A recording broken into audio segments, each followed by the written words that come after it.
Hi friend, leader mind में आप सभी का बहुत बहुत स्वागत है। दोस्तों, हम पढ़ रहे हैं मध्यकालीन इतिहास के क्रम में। अगला चैप्टर है सूफी आंदोलन। इससे पहले हम लोगों ने पढ़ा था भक्ति आंदोलन और आज का चैप्टर है हमारा सूफी आंदोलन। दोस्तों, हम देखते हैं कि मध्यकालीन इतिहास में जहां एक तरफ उत्तर भारत में सल्तनत काल और मुगल काल का दौर चल रहा है, उसी दौर के दौरान एक आंदोलन उभर के सामने आता है जिसे हिंदू धर्म में भक्ति आंदोलन और मुस्लिम धर्म में सूफी आंदोलन का जिसे हिंदू धर्म में भक्ति आंदोलन और मुस्लिम धर्म में सूफी आंदोलन कहा गया। ठीक है। इस आंदोलन के दौरान विभिन्न संत उभर के सामने आए और समाज में फैली कुरीतियों को, आडंबरों को दूर करने का प्रयास किया है। ठीक है। इसी क्रम में हम देखते हैं कि दक्षिण भारत में जो है दक्षिण भारत में मध्यकालीन इतिहास में दक्षिण भारत में देखते हैं कि दो राज्य नए उभर के सामने आए थे। एक बहमनी साम्राज्य जो मुस्लिम साम्राज्य था और इसके अलावा एक था विजयनगर साम्राज्य जो हिंदू साम्राज्य था। ठीक है। तो तमाम कुरीतियों को दूर करने के लिए जो आंदोलन शुरू किया गया, ठीक, तो उसे हिंदू धर्म में भक्ति आंदोलन और मुस्लिम धर्म में सूफी आंदोलन कहा गया। हम लोगों ने भक्ति आंदोलन पढ़ लिया है और अगला चैप्टर है सूफी आंदोलन। तो आइए शुरू करते हैं सूफी आंदोलन के बारे में। ठीक है। तो सूफी आंदोलन के कुछ महत्वपूर्ण शब्द है जिसको हमको बार बार पढ़ना पड़ेगा। पहले उसको जान लेते हैं और उससे पहले हम ये जान लेते हैं कि सूफी क्या होता है। ठीक। सूफी का क्या मतलब है? सूफी सफ शब्द से बना हुआ है। ठीक है, जिसका अर्थ होता है ऊनी वस्त्र। ठीक है, सूफी सफ शब्द से बना हुआ है जिसका अर्थ क्या होता है? ऊनी वस्त्र। और बाद में इसका शाब्दिक अर्थ निकाला गया तो उभर के आया पवित्रता। ठीक है। तो अगर ऐसा क्वेश्चन आ जाता है कि सूफी या सफ का क्या अर्थ होता है, तो पवित्रता होता है। ठीक है। एक और शब्द आता है खानकाह। ठीक है, जिसका जिक्र हमको बार बार करना पड़ेगा, इसलिए जो इंपॉर्टेंट शब्द है उसको हम पढ़ लेते हैं। खानकाह क्या होता है? सूफियों का निवास, जहां पर सूफी निवास करते थे। ठीक है, उस निवास स्थल को खानकाह कहा जाता था। ठीक है। अगला शब्द आता है समा। समा मतलब संगीत सभा या सूफी समारोह, जहां पर सूफी इकट्ठा होकर, कई सूफी कई संत इकट्ठा होकर, ठीक है, कव्वाली करते थे, संगीत गाते थे। ठीक है, उसे संगीत सभा या सूफी समारोह कहा गया। ठीक, या आराधना करते थे। ठीक है। ठीक, अगला शब्द आता है मलफुजात। ठीक, मलफुजात मतलब सूफी से संबंधित या इस्लाम धर्म से संबंधित कोई भी साहित्य का रचना होता था। ठीक है, तो उस रचना को सूफी साहित्य मतलब उस सूफी साहित्य रचना को मलफुजात कहा जाता था। ठीक। अगला है शरीयत। शरीयत को आप जानते हैं इस्लामी नियम कानून होता है। ठीक है, इस एक इस्लामी कानून है। इसी के आधार पर सल्तनत काल और मुगल काल में राज्य किया जाता था। ठीक है, तो इसको भी आप याद रखिएगा। ठीक। आगे हम देखेंगे कि सूफी संत जो थे दो वर्ग में बटे हुए थे। पहला था बासरा और दूसरा था बेसरा। ठीक है, सूफी संत दो वर्ग में बटे हुए थे। पहला था बासरा और दूसरा है बेसरा। बासरा का मतलब होता है शरीयत में विश्वास करने वाला। ठीक, ये जो शरीयत है, जो इस्लामी कानून था, इस्लामी नियम कानून थे। ठीक है, तो बासरा के लोग जो थे शरीयत में विश्वास रखते थे, उसी के नियम कानून के हिसाब से चलते थे। और बेसरा के जो सूफी संत थे वो शरीयत में विश्वास नहीं रखते थे और उसमें थोड़ा बदलाव लाना चाहते थे। ठीक है, तो इस्लामी धर्म सूफी संत दो वर्गों में बटा है। कौन सा? बासरा और बेसरा। बा वाला क्या है? शरीयत में विश्वास करने वाला। बे वाला क्या है? शरीयत में विश्वास नहीं करने वाला। ठीक है, तो देखिए सूफी जो संतों का सूफी आंदोलन का जो शुरुआत हुआ वो भारत में नहीं हुआ। ठीक है, पहले शुरुआत इसका ईरान में हुआ था। ठीक है, ईरान में हुआ और ईरान से बाद में भारत में आता है। भारत में तब धीरे धीरे विस्तार होता है। इसके बारे में अभी हम पढ़ेंगे। ठीक है, आगे देखिए अबुल फजल के अनुसार टोटल 14 सूफी सिलसिले हुए। ठीक है, सिलसिले मतलब संप्रदाय होता है। ठीक है, तो सूफी सिलसिले कहिए या सूफी संप्रदाय। ठीक है, तो अबुल फजल के अनुसार टोटल 14 सूफी सिलसिले थे भारत में जो प्रचलित थे, और उसमें से कुछ बहुत ही मुख्य प्रचलित थे जिसके बारे में हम पढ़ेंगे। ठीक है, आगे देखते हैं भारत में प्रमुख सूफी संप्रदाय कौन थे। पहला था चिश्तिया संप्रदाय जो बहुत ही प्रसिद्ध था। सबसे ज्यादा प्रसिद्ध चिश्तिया संप्रदाय था। इसके बाद आता है सुहरावर्दी संप्रदाय और इसके बाद फिरदौसी संप्रदाय, सत्तारिया संप्रदाय, कादरी संप्रदाय और नक्शबंदी संप्रदाय। ठीक है, इन तमाम संप्रदायों के बारे में हम पढ़ेंगे। ठीक, आइए देखते हैं भारत में सूफियों का आगमन गजनवी के समय प्रारंभ हुआ। ठीक है, जो पहले सूफी संत आए थे वो भारत में किसके समय आए थे? गजनवी के समय आए थे। जब गजनवी ने 1001 ईस्वी में भारत पर आक्रमण किया तो उस समय एक सूफी संत, पहला सूफी संत आए थे। वो भी पूरी तरह से भारत में नहीं आकर पश्चिमी तट पर ही आकर रह गए थे, जैसे लाहौर या पाकिस्तान तक ही आकर रह गए थे। और वो सूफी संत कौन थे जो पहले आए थे? तो वो है सूफी संत शेख इस्माइल। ठीक है, ये नाम आप याद रखिए। जो सबसे पहले आए थे भारत में कौन थे? शेख इस्माइल। कहां से आए थे? ईरान से। किसके साथ? गजनवी के साथ। ठीक है, आगे देखेंगे सूफी संतों के शिष्यों को मुरीद कहा जाता था।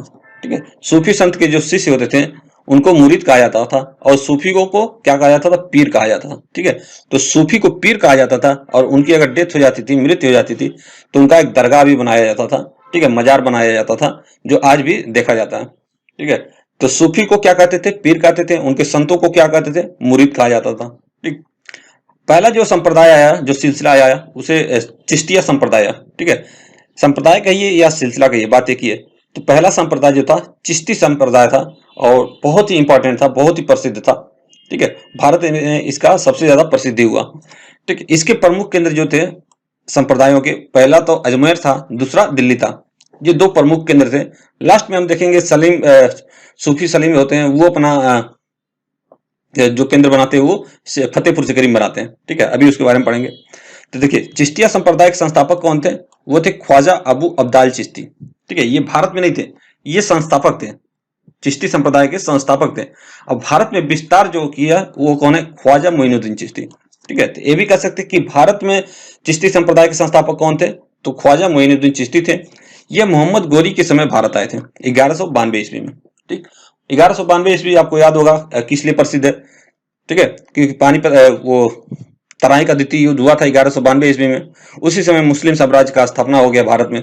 ठीक है, तो उसी युद्ध के साथ मोहम्मद गोरी के साथ ये भारत में आए। ठीक है, और भारत में आकर बहुत ज्यादा विस्तार किया चिश्तिया संप्रदाय का। ठीक, इनका दरगाह अजमेर में था।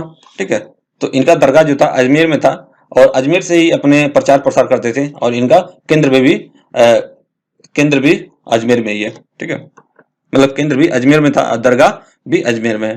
ठीक है, इनके दो शिष्य प्रमुख हुए। ठीक, इनके जो दो शिष्य हुए वो कौन से हैं? पहला शेख हमीमुद्दीन नागौरी।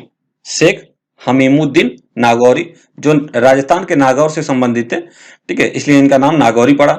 और दूसरे जो शिष्य थे वो थे कुतुबुद्दीन बख्तियार काकी। तो इन दोनों में जो सबसे प्रसिद्ध हुआ वो थे कुतुबुद्दीन बख्तियार काकी। ठीक है, कुतुबुद्दीन बख्तियार काकी, और इन्हीं के शिष्य थे कौन सा राजा था इनका अनुयायी? तो था कुतुबुद्दीन ऐबक। ठीक है, कुतुबुद्दीन ऐबक किसका अनुयायी था? कुतुबुद्दीन बख्तियार काकी का। ठीक है, तो इन्हीं के नाम पर उसने क्या किया था? इन्हीं के नाम पर कुतुब मीनार का निर्माण करवाया था, यानी नींव डाला था, जिसको आगे चल के इल्तुतमिश बनवाता है। ठीक, तो ये भारत में नहीं थे अभी कुतुबुद्दीन बख्तियार काकी, ये ईरान में थे, और इन्हीं के नाम पर उन्होंने क्या किया? कुतुबुद्दीन ऐबक ने एक कुतुब मीनार का नींव डाला, और इल्तुतमिश के समय ये भारत में आ जाते हैं। ठीक है, पूछा जाए कि भारत में किसके समकालीन थे, तो इल्तुतमिश के समय ये थे कुतुबुद्दीन बख्तियार काकी। ठीक है, तो कुतुबुद्दीन ऐबक ने कुतुब मीनार का निर्माण करवाया, यानी नींव डाला, और निर्माण पूरा किसने करवाया? तो इल्तुतमिश ने करवाया था। ठीक, आगे देखेंगे, कुतुबुद्दीन बख्तियार काकी ये इल्तुतमिश के समय भारत आए थे, और कुतुब मीनार इन्हीं के नाम पर बना। ठीक है, तो इसे आप जरूर याद रखिए। इन्हीं के शिष्य थे बाबा फरीद। ठीक है, बाबा फरीद का पूरा नाम है शेख फरीदुद्दीन गज ए सकर। ठीक है, शेख फरीदुद्दीन गज ए सकर बाबा फरीद का नाम है। इनका एक मुख्य विशेषता है कि इनके उपदेशों को गुरु ग्रंथ साहिब में भी शामिल किया गया। ठीक है, गुरु नानक के गुरु ग्रंथ साहिब में भी इनके उपदेशों को शामिल किया गया। और इनकी एक और विशेषता है कि ये बलबन के दामाद थे। ठीक है, तो क्वेश्चन आ सकता कि ऐसा क्वेश्चन बन सकता है कि कौन से ऐसे सूफी संत थे जो बलबन के दामाद थे? तो वो बाबा फरीद थे। ठीक है, ठीक है, अब अगला देखेंगे शेख निजामुद्दीन औलिया के बारे में। ठीक है, ये बाबा फरीद के शिष्य थे, और ये चिश्ती सिलसिले के सबसे लोकप्रिय संत हुए। ठीक है, बाबा फरीद के ये शिष्य थे, और चिश्ती सिलसिले के यानी चिश्ती संप्रदाय के सबसे लोकप्रिय संत हुए। और इन्होंने पूरे भारत में मुस्लिम धर्म को सुधारने की बहुत ज्यादा प्रयास किया, क्योंकि इनके समय आते आते मुस्लिमों की संख्या बहुत ज्यादा हो गई थी। ठीक है, मुगल साम्राज्य और सल्तनत साम्राज्य दोनों भी भारत में स्थित थे। ठीक है, तो इन्होंने सबसे ज्यादा कोशिश किया कि मुस्लिम साम्राज्य को सुधारा जा सके। ठीक, इनका खानकाह दिल्ली में स्थित था। ठीक है, खानकाह का मतलब हम लोग पढ़े हैं इससे पहले कि खानकाह का क्या मतलब होता है। तो खानकाह का मतलब जहां पर सूफी संत निवास करते थे, जहां पर उनका निवास स्थल तो होता था। ठीक है, तो उस निवास स्थल को खानकाह कहा जाता था। ठीक है, तो इनका खानकाह दिल्ली में था, यानी केंद्र भी इनका दिल्ली में था। ठीक है, हम लोगों ने पढ़ा है कि अभी जो प्रमुख केंद्र था एक अजमेर में, दूसरा दिल्ली में था। ठीक है, ये प्रमुख केंद्र था। केवल शेख सलीम चिश्ती का जो केंद्र था वो फतेहपुर सीकरी में था। ठीक है। तो इनका केंद्र कहाँ था? खानकाह दिल्ली में था। ठीक। एक गयासुद्दीन तुगलक को कहा था कि दिल्ली अभी दूर है। ठीक है। अब यहां समझिए, ये किसका उक्ति है कि दिल्ली अभी दूर है? तो ये उक्ति है इनका शेख निजामुद्दीन औलिया का। ठीक है। ये क्यों कहा था ये भी हम आपको बता दें। देखिए, जो चिश्ती संप्रदाय और सोहरा संप्रदाय, ठीक है, सोहरावर्दी संप्रदाय, इन दोनों में अंतर है। चिश्ती संप्रदाय ये राजनीतिक स्थितियों से दूर रहते थे, राजाओं से, सुल्तानों से, ठीक है, बादशाहों से दूर रहते थे। ठीक है। और ये धन इकट्ठा नहीं करते थे, जो जो भी इनके पास धन आए वो बांट देते थे लोगों में। ठीक है। मतलब अधिक प्रयास करते थे समाज को सुधारने का। ठीक है। इसी वजह से सुल्तानों से नहीं मिलते थे। ठीक। तो गयासुद्दीन तुगलक अभी बंगाल की तरफ विजय के लिए गया था, तो वहां से इसने लेटर भेजा था कि शेख निजामुद्दीन औलिया को कि आप भारत छोड़ के चले जाएं। ठीक है, नहीं तो मैं आऊंगा तो फिर। ठीक है। तो शेख निजामुद्दीन औलिया ने कहा था कि अभी दिल्ली दूर है। ठीक है। तो इसी बात पे इन्होंने कहा था, और कारण यही था कि ये किसी राजा से या किसी सुल्तान से मिलते नहीं थे। ठीक है। यहां तक कहा गया कि ये अलाउद्दीन खिलजी, ठीक है, गयासुद्दीन तुगलक पहले अलाउद्दीन खिलजी और जलालुद्दीन खिलजी, ठीक है, खिलजी वन जो शासन चल रहा था, तो अलाउद्दीन खिलजी और जलालुद्दीन खिलजी मिलने के लिए कोशिश किया था किससे? शेख निजामुद्दीन औलिया से, लेकिन इन्होंने इनकार कर दिया था। ठीक है। यहां तक कि इन्होंने कहा था कि अगर एक घर में एक रूम में 2 दरवाजा है, अगर एक दरवाजे से सुल्तान आते हैं तो हम दूसरे दरवाजे से निकल जाएंगे ताकि हमें मिलना ना पड़ा। ठीक है। तो अगर यही हम सोहरावर्दी संप्रदाय में देखेंगे तो वहां पर वो सुल्तानों से मिलते थे, राजा के संपर्क में रहते थे। ठीक है। वहां से पदवी भी धारण करते थे, उपाधि धारण करते थे। ठीक है। और वहां पर धन भी इकट्ठा करते थे। ठीक। अगला देखेंगे हम लोग कि शेख नसरुद्दीन चिराग दहलवी, ये शेख निजामुद्दीन औलिया के शिष्य थे। ठीक है। शेख निजामुद्दीन औलिया ने इनको अपना उत्तराधिकारी बनाया था। किसको? शेख नसरुद्दीन चिराग दहलवी को। ठीक है। ये मोहम्मद बिन तुगलक और फिरोज शाह तुगलक से समकालीन थे। ठीक है। शेख नसरुद्दीन चिराग दहलवी किसके समकालीन थे? मोहम्मद बिन तुगलक और फिरोज शाह तुगलक के समकालीन थे। ठीक। आगे हम देखेंगे लास्ट जो प्रमुख संत होते हैं, सूफी संत, वो है शेख सलीम चिश्ती। ठीक है। ये सूफी संत के लास्ट, चिश्ती संप्रदाय के लास्ट प्रसिद्ध सूफी संत है। ठीक है। इनका खानका फतेहपुर सिकरी में। ठीक है। बाकी देखिए प्रमुख जो खानका कहाँ था? दिल्ली और अजमेर में, लेकिन ये मात्र ऐसे हैं जिनका खानका फतेहपुर सिकरी में था। ठीक है। ये अकबर के समकालीन थे। ठीक है। ये अकबर के समकालीन थे। ठीक। तो देखिए हम लोग ये भी जानते हैं कि बहमनी साम्राज्य जो था दक्षिण में था और विजयनगर साम्राज्य भी दक्षिण में था। तो कुछ सूफी संत कभी कभी दक्षिण में भी गए थे, बहमनी साम्राज्य में, वहां पर बुलाया गया था समाज सुधार के लिए। ठीक है। अब आगे देखेंगे हम लोग चिश्ती संप्रदाय पढ़ लिए हैं, आगे हम देखेंगे सोहरावर्दी संप्रदाय। ठीक है। सोहरावर्दी संप्रदाय जो राजा के संपर्क में रहते थे, सुल्तान के संपर्क में रहते थे। ठीक है। राजनीतिक हस्तक्षेप करते थे, उपाधि धारण करते थे, धन इकट्ठा करते थे। तो इस तरह के सोहरावर्दी संप्रदाय थे। ठीक है। सोहरावर्दी संप्रदाय का संस्थापक कौन था? जियाउद्दीन वर्णी थे। ठीक है। सोहरावर्दी संस्थापक के सोहरावर्दी संप्रदाय का संस्थापक कौन था? जियाउद्दीन वर्णी।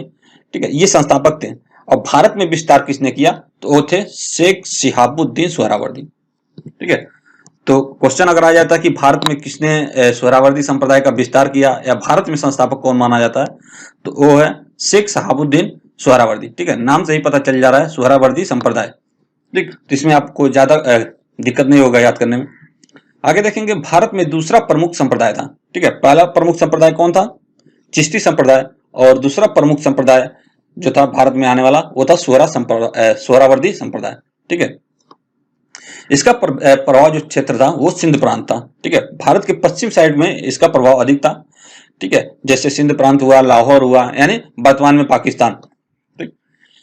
इसके बाद हम देखेंगे शेख बकाउद्दीन जकारिया। ठीक। इन्होंने भारत में सोहरावर्दी सिलसिले का प्रचार प्रसार किया और उसको आगे बढ़ाया। ठीक है। इल्तुतमिश इन्हें शेख उल इस्लाम का पद दिया था। देखिए यहाँ पर अब ये सल्तनत के संपर्क में रहने लगे सुल्तानों के, और यहाँ पर इसने पद भी धारण किया। इल्तुतमिश ने इसने क्या पद दिया? शेख उल इस्लाम। ठीक है। किसको? शेख बहाउद्दीन जकारिया को। ठीक है। अगला संप्रदाय देखेंगे हम तो है फिरदौसी संप्रदाय। इसके संस्थापक जो थे शेख बदरुद्दीन समरकंदी थे। ठीक है। फिरदौसी संप्रदाय के संस्थापक कौन थे? शेख बदरुद्दीन समरकंदी। और इसका प्रमुख क्षेत्र जो था प्रचार प्रसार का वो बिहार था। ठीक है। बिहार में खास करके राजगिरी। ठीक। इसे आप याद रखिए, ऐसा क्वेश्चन एक बार आ चुका है कि बिहार में कौन सा संप्रदाय छाया हुआ था। ठीक है। तो वो था फिरदौसी संप्रदाय। ठीक है, इसके प्रमुख जो संत हुए उसमें थे सैफुद्दीन याहिया मनेरी और दूसरे हुसैन बाल्की। ठीक है, तो देखिए आप एक कॉलम बनाइए, टेबल बनाइए, उसमें संप्रदायों का नाम लिखिए और उसमें लिखिए संस्थापक कौन है, भारत में प्रचार प्रसार करने वाला कौन है। ठीक है, और एक तरह से ये भी बनाइए कि चिश्ती संप्रदाय के संस्थापक या चिश्ती संप्रदाय के संत कौन थे, सोहरावर्दी संप्रदाय संत कौन थे। ठीक है, इसको आपको रटना पड़ेगा। ठीक, आगे देखेंगे सत्तारिया संप्रदाय। ठीक है, इसके संस्थापक शेख अब्दुल्ला सत्तारी थे। ठीक है, इसमें बस यही याद रखिए। इसके बाद आता है कादरिया संप्रदाय। कादरिया संप्रदाय के संस्थापक अब्दुल कादिर जलानी। ठीक है, यह नाम से आप याद हो जाएगा। कादरिया संप्रदाय के संस्थापक कौन है, अब्दुल कादिर जलानी। ठीक है, भारत में प्रचार प्रसार मखदूम जिलानी ने किया था। देखिए संस्थापक कौन है, अब्दुल कादिर जिलानी। अब भारत में प्रचार प्रसार किसने किया, मखदूम जिलानी ने। ठीक है, ये नाम आप याद रखिए, कादरिया संप्रदाय का मखदूम जिलानी ने भारत में प्रचार प्रसार किया था और सिकंदर लोधी इनके शिष्य थे। ठीक है, किसके, मखदूम जिलानी के। ठीक, तो मखदूम जिलानी के शिष्य कौन थे, सिकंदर लोधी ने। ठीक है, यानी सिकंदर लोधी मखदूम जिलानी के अनुयायी थे और दारा सिको भी इनका अनुयायी था। ठीक है, दारा सिको जहांगीर का लड़का था। ठीक है, तो वो भी मखदूम जिलानी का अनुयायी था।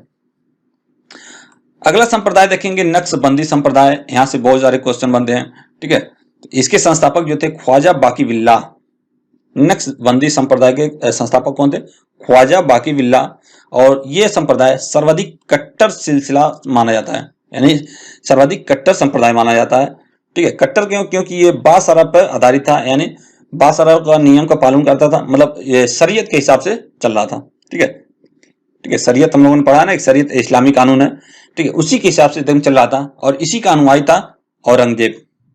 ठीक है, औरंगजेब को एक क्रूर शासक माना जाता है पूरे मुगल साम्राज्य में। ठीक है, तो औरंगजेब किसके अनुयायी थे, ये थे नक्शबंदी संप्रदाय के। इसी वजह से इसने क्या किया था, संगीत पर और नृत्य पर, चित्रकला पर, इन सभी पर प्रतिबंध लगा दिया था। किसने, औरंगजेब ने।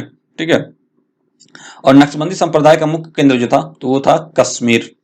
ठीक, इसे आप याद रखिए। ठीक है, तो दोस्तों वीडियो कैसा लगा आप शेयर कीजिए और सब्सक्राइब कीजिए, और कुछ गलत हो तो उसे कमेंट जरूर कीजिए। ठीक है, थैंक यू।